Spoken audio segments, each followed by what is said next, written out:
Maintenant, ça serait encore, je reviens tout le temps parce qu'on doit, on va saisir cette occasion pour, sur le plan didactique et pédagogique, pour faire passer le message outre-Atlantique pour que peut-être là-bas, ils vont s'inspirer de l'exemple canado-québécois qui fonctionne bien. Donc, trois paliers au niveau électoral, fédéral, provincial et comment ça s'appelle, comme municipal. municipalité. Donc, comment ça se gère sur le plan organisationnel, comment ça s'appelle, ce qu'on appelle à peu près le contrôle des élections. Est-ce que chaque palier il a sa propre organisation pour organiser les élections et contrôler pour qu'il n'y ait pas de fraude, etc. Ou il y a une seule ça serait bien de nous Ici, l'expliquer. oui, ici au Canada, la décentralisation, elle est très importante. Que ce soit au niveau fédéral, chaque province s'occupe de ses affaires et le minimum, c'est un peu au fédéral qui s'occupe. Donc, la décentralisation, c'est un grand atout et c'est un outil qui est fonctionnel au niveau de la démocratie dans le Canada, particulièrement aussi au Québec, on le vit. Donc, le fédéral ne s'occupe pas de certaines choses que le provincial fait et des fois, ils collaborent ensemble sur certains dossiers. Le municipal, la même chose, il a sa sphère, il s'occupe des intérêts du citoyen, il s'occupe de moderniser sa municipalité, il s'occupe de son budget et le fédéral et le provincial ne s'ingère pas à ce niveau-là. Il y a des grands programmes, bien sûr, d'infrastructure que la municipale ne peut pas faire tout seul, mais elle est toujours en collaboration, c'est toujours en harmonie, et c'est ça qui fait que cette démocratie marche. Alors, pour le message de l'autre côté, c'est pas quelque chose de compliqué, une démocratie, c'est de donner la voix aux citoyens qui, eux, votent pour leurs représentants, pour que leurs représentants gèrent un peu la municipalité. Et surtout, Farid, surtout, non seulement donner la voix et respecter sa voix et ne pas frauder. Donc, il n'y a pas ces histoires de commission indépendante, la surveillance des élections. Pourquoi surveillance? Ça veut dire que tu vas frauder. C'est comme si tu reconnais qu'il y a une fraude. Donc ici, on ne parle pas de surveillance. Non, ici, on parle du contraire. C'est de faire sortir les gens voter. C'est de faire, parce que quand même, il y a un élément de vieillesse au niveau de toute la société canadienne, québécoise et de Longueuil. Donc, nous, l'objectif qu'on a, c'est pas de surveiller la fraude, c'est de faire sortir les gens à voter parce que ici, c'est une tradition, les élections, c'est des élections indépendantes, c'est un comité qui est indépendant. En général, c'est les gens les plus sages qui sont vraiment sélectionnés pour prendre la tête de ces comités. En général, c'est tous des gens qui ont un parcours extraordinaire, intouchable, et dès qu'ils prennent ils travaillent toute l'année. C'est pas les élections arrivent, ils vont commencer à travailler. Non, non, non. C'est des gens, il y en a deux qui travaillent toute l'année. En général, c'est des retraités qu'on leur ajoute un peu d'argent et qui planifient le tout, qu'ils voient le tout, qu'ils ont des outils juridiques, qu'ils vont chercher l'information qu'il faut pour organiser le tout, organiser les centres de vote. Et je te dis, par exemple, je te prends un exemple, deux exemples qui vont intéresser peut-être notre président. C'est que le financement, il n'y a que les gens de Longueuil qui peuvent financer la campagne électorale et encore, ils ne peuvent pas donner plus que $200. Maximum, c'est $200. Wow, $200, pas plus. Donc, les gens qui aiment Farid, qui habitent Longueuil, ne peuvent payer que $200. Même s'ils veulent payer 1000, ils ne peuvent pas, ils n'ont pas le droit. Et c'est quoi la raison de cette limitation? Cette limitation pour permettre à la démocratie de ne pas être prise par des gens riches, des monopoles ou des entreprises, des compagnies. Wow. Parce que si une compagnie te prend le monopole de la ville, c'est terminé. Tous les marchés vont être pour eux. Donc, non.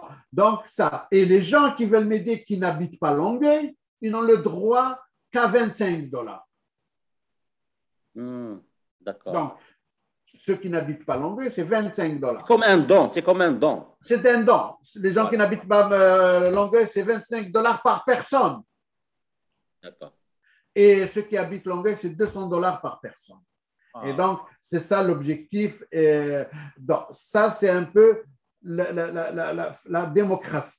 Mais dans ces deux montants, il y a un retour d'impôt de 70% pour encourager les gens à donner les 200, à donner les 20. Donc, l'État donne, retourne à 70% à tous les gens qui participent au financement de cette démocratie. Parfait, parfait. C'est bien de savoir ça, c'est bien de savoir ça. Vas-y. C'est comme tu dis, c'est les gens de Shalatek, les gens de ton village, c'est eux qui te financent.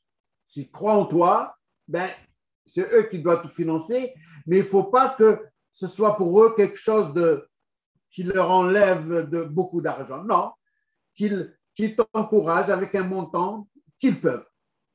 Donc, c'est un peu ça au niveau municipal. Au niveau provincial, c'est $100, c'est encore moins, c'est encore plus difficile. Au fédéral, c'est un peu plus large au fédéral. Mais en municipal, c'est comme ça que ça marche. C'est pour ça qu'il n'y a pas de fraude, il n'y a rien. Il y a juste des élections. Il y a eu des débats, on a eu des débats. Les débats sont fair play, sont bien dirigés. Il n'y a personne qui saute sur l'autre. Voilà. Super. Donc, nous avons appris beaucoup avec vous. Merci beaucoup, Farid, d'avoir éclairci un peu. Donc, l'avant-dernière question, avant de lancer un message aux jeunes et à la communauté, surtout notre communauté ici, qui vit dans ce site d'accueil, ça serait bien si vous pouvez, puisque vous avez dit que vous avez fait partie, aussi vous impliquez un peu dans les affaires du pays, vous avez fait partie du mouvement des Hirak. Ça serait bien de dire, actuellement, ça bouillonne, hein, rien n'est stable. Il y a une instabilité totale. Le rapport Kabylie-Algérie, ce n'est pas encore clair. Vous avez milité dans un mouvement qui est souverainiste au Québec. Donc, ce serait bien si vous avez des leçons à donner pour régler la problématique algérienne. C'est quoi le message? C'est d'abord le premier message, il faut être sage. Il faut être à l'écoute. On n'est pas en Algérie. L'Algérie change jour par jour. Donc, il faut être à l'écoute des gens qui militent, des gens qui souffrent là-bas. Donc, moi, je dis toujours aux gens, la révolution ne se fera pas par l'extérieur. On n'a pas à donner de leçons au peuple algérien, au peuple qui habite la Kabylie. Enfin, il faut être à leur écoute. Et à ce moment-là, quand on est à l'écoute, c'est eux qui te donnent les indices, comment pouvoir les aider, comment pouvoir leur donner ce qu'ils ne peuvent pas avoir. Et moi, je suis toujours partisan de c'est pour ça que j'ai lancé et j'étais cofondateur de cette OBNL. Dès la première année, je savais qu'on aurait besoin d'un petit outil fonctionnel au Québec, qui aura des rôles par rapport à l'Algérie, qui aura des rôles dans ce sens où l'Algérie aura besoin à un moment donné de savoir comment faire une démocratie dans un village. Eh bien, l'expérience, elle est là au Québec. Donc, il faut se former, il faut former nos jeunes à cette démocratie parce que l'Algérie les attendra plus tard à un moment donné. Ce n'est pas possible qu'on va rester toujours dans une situation pareille. Mais il faut se préparer à cette nouvelle Algérie. Quand elle va arriver, elle aura besoin de ses enfants pour leur montrer quel est le chemin le meilleur pour une démocratie, pour ne pas faire juste des expériences et tomber dans... Alors, le Québec, il est fort dans ça, d'abord parce qu'il est francophone. Ils ont une bonne expérience dans ça. Comment gérer des villages? Ici, ça gère d'une façon très autonome. Comment être proactif? Comment tu peux, comme ce qui s'est passé dernièrement avec les incendies, mais ce n'est pas possible qu'un village n'ait pas déjà préparé avec des scénarios de ravage qui s'est passé. Je ne dis pas que c'est la faute des villageois, etc., mais je ne dis pas que c'est la faute de l'administration, mais comment ça se fait que des villages ou des wilayas n'ont pas des plans, des enveloppes préparées dans pour n'importe quelle situation. Ici au Québec, dans n'importe quel village, tu as déjà des gens des citoyens qui sont bénévoles, qui ont appris comment réagir comme les premiers avant que les pompiers n'arrivent, comment eux-mêmes ils réagissent. Alors on leur apprend le métier de pompier, enfin pas tout le métier, mais on leur apprend comment faire dans les urgences. Les premiers soins en général. Les premiers soins, les premiers abords avant que les pompiers n'arrivent. Donc le village, il est prêt. Lorsqu'il y a un incendie d'une forêt, le signal est donné quand la première flamme, elle est là, les gens sortent. tous les trois premières personnes qui vont faire face à cette flamme-là, elles sont déjà devant cette flamme-là dans les 2 minutes où elle s'allume. Ouais. Parce qu'ils sont proactifs. Ils ont des scénarios préparés. Et ça, nous, en Algérie, on attend toujours que l'incendie arrive pour que les gens commencent, les pauvres, à courir à droite et à gauche. Et des fois les pauvres ne le savent pas. C'est eux-mêmes qui aident les flammes à s'enflammer, alors que ça devrait être des choses les plus normales, que ce soit dans la wilaya, dans la daïra ou dans les villages, d'avoir des plans avant pour être proactif dans n'importe quelle situation. Farid, je pose la question autrement, c'est-à-dire il y a un proverbe qui dit on ne réinvente pas la roue. Est-ce que les rapports Kabylie-Algérie peuvent se régler en tenant compte du modèle Québec-Canada, d'après vous, vu votre expérience? Il n'y a pas d'après moi, et c'est mon opinion, on ne peut pas comparer les deux choses. On ne peut pas comparer la situation du Québec, Canada, etc., parce que l'histoire est autre et pas les mêmes. Les colonisateurs ont été français, ont été anglais, les autochtones, ils ont une autre problématique. Non, en Algérie, et je dis et je le redis, c'est certain qu'il faut aller vers une décentralisation. Il faut que chaque région s'occupe de ses affaires. Parce que quand chaque région s'occupe de ses affaires, ben la plus riche va aider une région qui n'arrive pas à se relever, mais qui s'occupe de ses affaires. Elle va l'aider. Il faut laisser les régions qui ont un potentiel de s'élever, de le faire pour qu'ils puissent aider les autres. Tu ne peux pas prendre, toi, une région comme la Kabylie, qui est une région montagneuse et de plaine, et en faire que des zones tout azimuts industrielles, etc. Non. Moi, je vois la Kabylie comme notre Suisse, mais le potentiel humain et intellectuel à l'intérieur de cette région, il est dans beaucoup de régions, mais il faut laisser les régions décider de ce qu'ils veulent faire de leur Bien sûr que tu peux prendre l'armée, tu peux prendre toutes les affaires étrangères, mais le potentiel de gérance, et on va être surpris. Quand on va décentraliser les choses, on va être surpris de certaines régions qu'on pensait qu'ils ne pourront jamais se relever. Ils vont se relever avec juste le potentiel qu'ils ont. Tu prends par exemple au niveau des Aurès de Sougaras, avec l'histoire qu'il y a ancestrale de Saint-Augustin, avec des choses extraordinaires que tu peux faire au point de vue histoire, culture, économie. Donc moi, je crois à une Algérie décentralisée. Ça, c'est certain, parce que c'est ça qui fera sa richesse et c'est ça qui va la rendre une puissance. On devrait avoir peur de... Et c'est là où sa diaspora aura un rôle à jouer. Parce que, pourquoi la diaspora? La diaspora, elle est là, on est formé, on a nos enfants qui sont très formés dans plusieurs domaines. Mais si ma région, je la vois autonome, décentralisée, qui crie au secours, parce que moi, je suis des hauts plateaux, donc de Titri, et qui crieraient au secours et venaient... Vous êtes de quelle origine, Titri? Moi, je suis originaire des hauts plateaux, donc de Boussaada, Sidi Issa. Très bien. Et donc, si cette région fera appel, et je sais qu'elle est décentralisée et que les décisions sont... Mais c'est certain que je retournerai pour en créer le forum des intellectuels international de cette région pour donner un coup de main à cette région parce qu'elle a son potentiel, qu'il soit historique, qu'il soit touristique, qu'il soit industriel. Donc, chaque région a son potentiel et chaque région a son potentiel extérieur. Tu prends Saïda, qui a le professeur Hafsi, comme tu prends de l'Asnam, et au niveau de la région Kabylie, les grands professeurs qui sont un peu éparpillés dans le monde. Écoute, ce n'est pas possible qu'avec tout le potentiel en 2021 qu'on a à l'extérieur, on ne puisse pas travailler sur ça. C'est pour ça que moi, quand je m'engage dans une initiative maintenant envers l'Algérie, c'est juste dans ce sens-là. C'est-à-dire que d'abord, on n'est pas en Algérie, donc on ne peut pas savoir c'est quoi les rapports de force qui existent. C'est tellement... Donc, moi, je suis toujours à l'écoute des leaders qui sont en Algérie.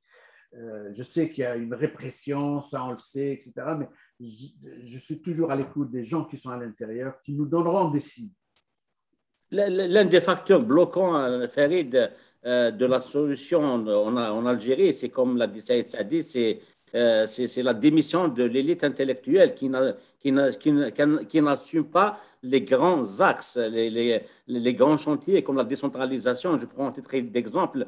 Ben là, maintenant, vous m'avez étonné. Hein. L'élite intellectuelle, notamment arabophone, ne veut pas se prononcer sur les grands sujets comme la laïcité, comme l'identité, comme la décentralisation. Malheureusement, il n'y a que les Kabyles qui poussent vers ces axes-là. Et c'est ce qui fait que le rapport entre les deux parties est difficile parce qu'il y a une mise en compte sur Oui, mais moi, je vais te corriger parce oui. que parmi les arabophones, les plus grands arabophones sont aussi d'origine kabyle. Donc, parmi eux. Donc, le problème se pose, c'est vrai. C'est encore grave. Donc, pourquoi ils ne se prononcent pas? Non, je prends l'exemple de Boumala.